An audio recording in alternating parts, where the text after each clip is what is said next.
I am a fan of data, and in this video we are going to look at Tron, we are going to look at the blockchain and the TRX token using on-chain data. Let's have a look at how much longer this current rally can last.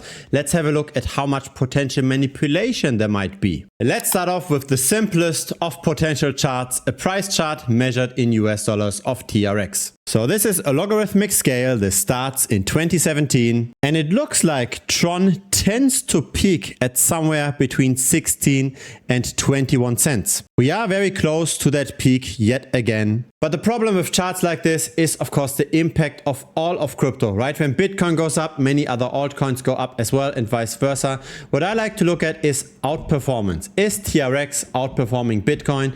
Is it outperforming Ethereum? And if yes, by how much? Let's start off with TRX relative to Bitcoin. And we can see how this is a very different story. Instead of seeing a rally over the last 4 years, we are simply going sideways relative to Bitcoin. We are neither super expensive versus Bitcoin nor very cheap. The potential loss is 40%, the potential gain is 40%. And so if you hadn't been part of the very early days of Tron, then chances are you made similar returns to just holding Bitcoin, or if you bought during hype times of the ICO phase in 2018, you might even be down by 50 or 60%, again relative to Bitcoin. Now Tron is a smart contract platform, thus competing to a degree with Ethereum. And so when we look at TRX relative to Ethereum, the story again is slightly different. Again, we've got our sideways trading range, but this time we tend to be rather on the upper end, as in TRX might be expensive relative to Ethereum. What's the potential underperformance in case things turn around? It's almost 70% versus ETH. Now it looks like Tron is one of the major players in crypto, but I'm not sure if I should trust all of the data. What we've got over here is the number of active addresses and the total value locked. If we just look at the capital on-chain, Tron seems to be the second largest blockchain, almost double the size of Solana. If you look at the number of addresses, it's roughly 1/3 less than Solana. And so this is then the number of active addresses over time. This looks like very healthy growth. This comes from Glassnode, so an on-chain analytics company. When we look at the number of new addresses, this seems to be somewhat flat.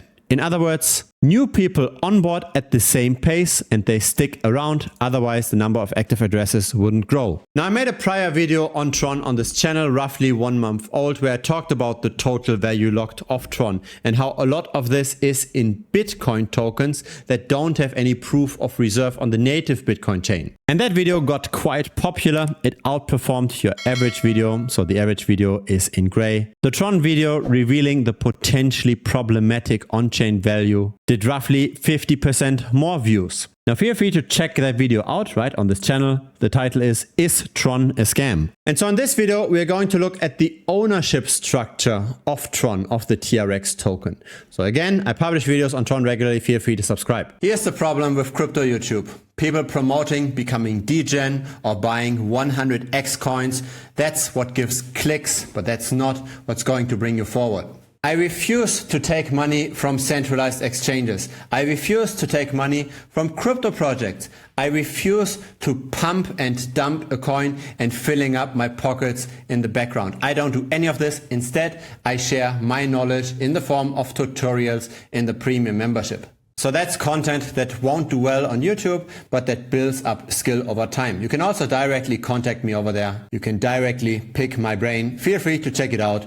TheBitcoinStrategy.com is the link. So first, let's look at the number of wallets with a non-zero balance. So how many wallets are there that hold Tron? And of course, this is growing over time. We are currently at roughly 150 million such wallets. But when we look at the number of addresses with at least 0.01 Tron, then that number reduces already by 1/3. If we go another order of magnitude up in minimum holding, so 0.1 Tron, then the number of addresses goes down by another 10 to 20%. And so the number of wallets that have at least one TRX is roughly 70 million. And one TRX is still play money. The price is currently at 15 cents. Even 10 TRX is just a little bit more than $1, and that's at 40 million addresses. So 2/3 of all of Tron wallets have less than $1.50 in their wallet. And so maybe there are some bot accounts here and there, right? Maybe there is some on-chain manipulation of that data.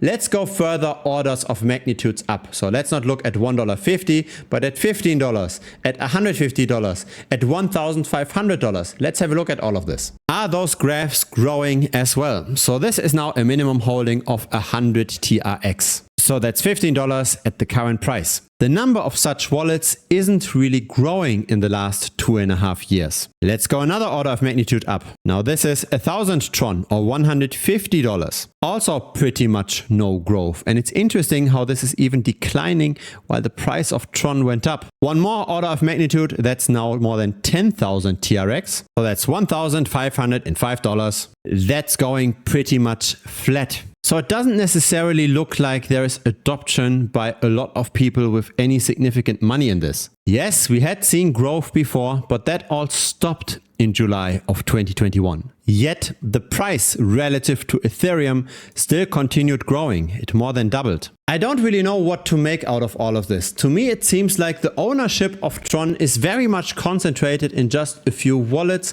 and that the liquidity is rather small. And thus it takes very little money in order to move the price in either direction. Supporting the TRX market cap isn't that hard if not a lot of TRX is being traded. There are 2.1 million active addresses, but only 1/4 of those addresses have more than $150 in TRX. And again, the number of those wallets is not growing, but apparently the number of active addresses is. So it seems like we see more and more active wallets with less and less money in them. I don't trust the activity data of Tron. To me, this all looks quite fishy. That said, I do think that Huobi or HTX and founder Justin Sun does have a lot of impact on the price and can support the price because liquidity isn't that high. I did short Tron for a while and at some point in time the price might collapse, similar to how the FTT token did collapse, but I'm not holding my breath. I'm simply just staying away. If you found this data interesting, feel free to give this a like. It helps the channel grow. Feel free to also subscribe. I publish videos regularly on various altcoins. If you've got Telegram, feel free to join us. Looking very much forward to chatting with you. The link is down below.